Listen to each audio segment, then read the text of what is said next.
Bonjour à toutes et à tous et bienvenue dans ce 5e épisode du NetDevOps en action. Depuis le début de la série, on a exploré les fondamentaux du NetDevOps, ses bénéfices et les premières étapes pour structurer une démarche. Aujourd'hui, on va s'attaquer à une question très concrète que se posent beaucoup de décideurs.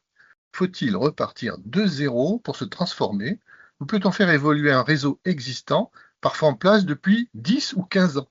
Pour en parler, j'ai le plaisir d'accueillir Gilbert Moisio, Senior Tech Leader au sein de l'équipe Nano chez NXO et spécialiste du NetDevOps.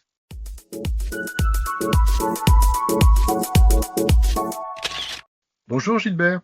Bonjour Christophe. Alors, pour poser le cadre simplement, est-ce que tu peux nous expliquer ce qu'on entend par brownfield et greenfield? Alors, en fait, ces termes-là, on les emprunte au domaine du bâtiment. Le greenfield, c'est un peu comme construire un nouveau projet sur un terrain vierge. Alors, si on fait un parallèle avec l'IT, ça veut dire réaliser un réseau neuf, sans contrainte, en remplacement de l'existant.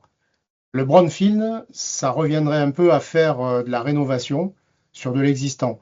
Alors, ça veut dire qu'on prend un réseau qui est en production avec son historique, ses choix passés et parfois ses compromis pour agir dessus.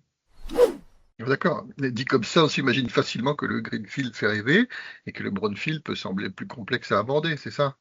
Oui, bien sûr, c'est le raccourci qu'on peut prendre.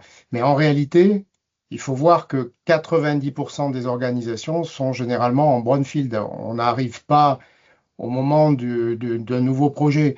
Et le message clé aujourd'hui, c'est de dire que le net DevOps, ce n'est absolument pas réservé aux projets neufs.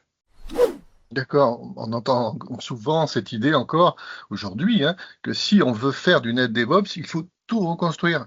Qu'est-ce que tu réponds à ça? Que c'est faux, en fait, c'est un mythe, c'est une légende urbaine. Le net DevOps n'impose pas de tout remplacer. Il propose de changer la manière de gérer l'existant. Et c'est là que l'approche progressive est essentielle pour avancer étape par étape. Justement, quand on est dans ce contexte existant, quelle est la première étape la plus pertinente? La première étape la plus pertinente, c'est de commencer par quelque chose de très simple et de très puissant pour avoir une visibilité réelle sur son réseau. Donc la première étape, c'est pas forcément d'aller faire de l'automatisation des changements, mais c'est plutôt de faire de la collecte et du versionning des configurations existantes. Donc on peut commencer sans toucher au réseau de production? Alors, sans toucher au sens où on ne sera pas intrusif. C'est-à-dire qu'en fait, pour un décideur, c'est quand même important. On lui garantit qu'il n'y a pas de risque opérationnel, qu'on a un gain immédiat en traçabilité et qu'on a une meilleure gouvernance car il n'y a plus de dépendance directe au constructeur. Ok, on parle souvent de projets structurants, mais là, on comprend qu'on peut déjà créer de la valeur très tôt, c'est ça? Oui, oui, tout à fait. Et en fait, dès cette première étape, on peut améliorer la conformité, la capacité d'audit et la compréhension du patrimoine réseau. C'est souvent là que les directions se rendent compte que le ROI peut commencer très vite. Une fois que cette première brique est en place, comment on continue concrètement? Alors, on prend un périmètre que l'on va qualifier de pilote. Alors, on ne choisit pas de service critique, évidemment, pas le cœur de réseau, hein. On prend un périmètre représentatif, mais maîtrisé, et c'est sur ce périmètre-là qu'on va agir dans un premier temps. D'accord, mais vu côté management, quel est l'intérêt de cette approche? D'abord, c'est la meilleure façon de limiter les risques, d'obtenir des résultats mesurables, et surtout d'embarquer les équipes et le management avec des faits concrets, avec un vrai projet. Et quand le réseau est hétérogène, avec du matériel plus ou moins récent, est-ce que ça reste compatible?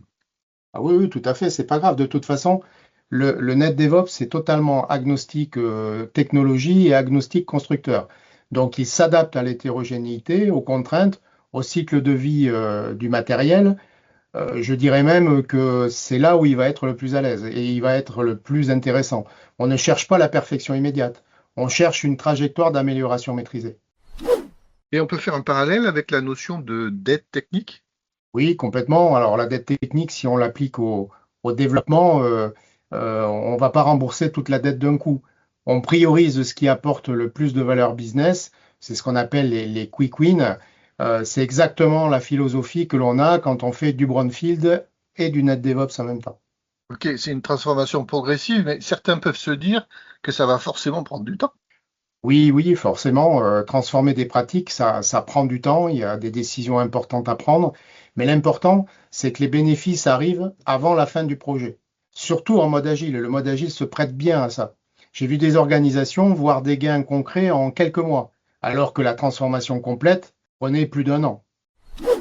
D'accord. Et si tu devais laisser un message simple aux décideurs qui hésitent encore à se lancer, lequel serait-il? De ne pas se laisser bloquer par le réseau existant, par ce qu'on appelle le legacy.